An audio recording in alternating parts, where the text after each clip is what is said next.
Hi guys and welcome to How to Maximize. For today's video, I will show you how to add custom fonts to your Shopify store.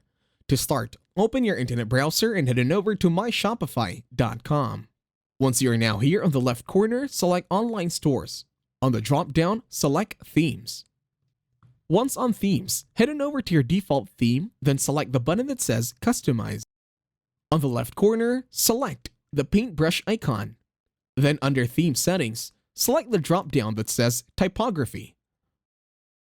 Under Typography, you will see here an option that says Select Font. In here, just select the font of your liking and choosing. The other option is to open another tab and head on over to myshopify.com/admin.